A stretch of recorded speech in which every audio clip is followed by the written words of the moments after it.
بە ئامادەبوونی بەرپرسی مەڵبەندی چەمسەماڵ و ستافێک لە ئەنجومەنی شۆڕشی کۆمەڵی دادگەری کوردستان هەڵمەتێک بۆ هەڵواسینی ئاڵا و فلێکس و پۆستەراتی لیستی ژمارە 275 کۆمەڵ لە ناحیەی شۆڕش بەڕێوە چوو.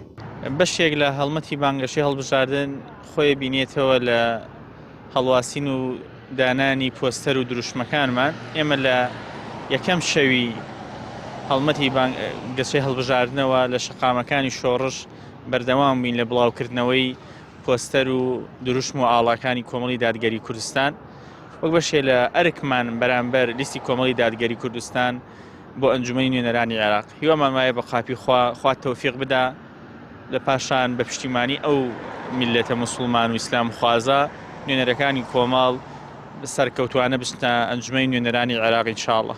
ئەندامانی کۆمەڵی دادگەری بە گوڕوتینەوە بەشدارن لە هەڵمەتەکە و ومێدی زۆریان بە پاڵپشتی دەنگدەران لە لیستی کۆمەڵ و کاندیدەکانی هەیە کە کەسانی دڵسۆز و بەتوانان و دەبنە خزمەتکاری دین و ژینی خەڵکی کوردستان. بەناویخوا ئەم شەوی سیانزەیدا لە چوارچەوەی هەڵمەتەکان بۆ سەرخستنی لیستی 275 کۆمەڵی دادگەری تیمێک لە ئەنجومەنی شۆڕشی کۆمەڵی دادگەری سەر بە مەڵبەندی چەمچەماڵ هەستاین بە هەڵواسینی پۆستەر و ئاڵاکانی کۆمەڵی دادگەری لە شەقامە کشتەکانی ناحیەی شۆڕش و شەقامەکانمان ڕەزاوەتە کرد بە دروشمی لا ئیلاهە ئیلەڵڵاه محەممەد ڕەسوول الله. ئومێدمان پێ هەیە و هیوادارین خەڵکی کوردستانیش ئومێد و متمانەی خۆیان بم کاندانم بەخشن لە کۆڕا بە دروش کۆمەڵ سەلماندوویەتی کە خزمەتکاری خەڵکە و خۆی نافرۆشێ لە بێناو دینار و درهەما بڵێ. گەنجانی کۆمەڵیش لە ئەنجومەنی شۆڕش بە دڵگەرمی و باوەڕ و دڵسۆزیەوە بانگەشە بۆ سەرخستنی لیستی 275 کۆمەڵی دادگەری دەکەن. بسم الله الحمد لله والصلاة والسلام على رسول الله.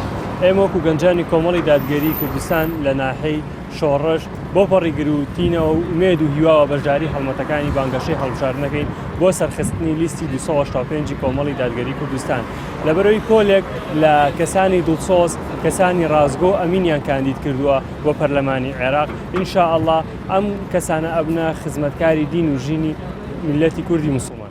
کۆمەڵی دادگەری کوردستان بۆ هەڵبژاردننی خولی شەشەمی ئەنجومەنی نوێنەرانی عێراق بە پۆلێک کاندیدی بەتوانە و بیر و ڕازگۆ و لێهاتووە بەشدارە.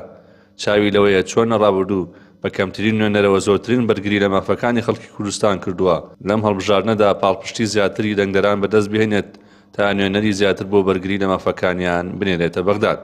ڕەبیر محەممەد، کەناڵی پەیام، ناحیەی شۆڕش.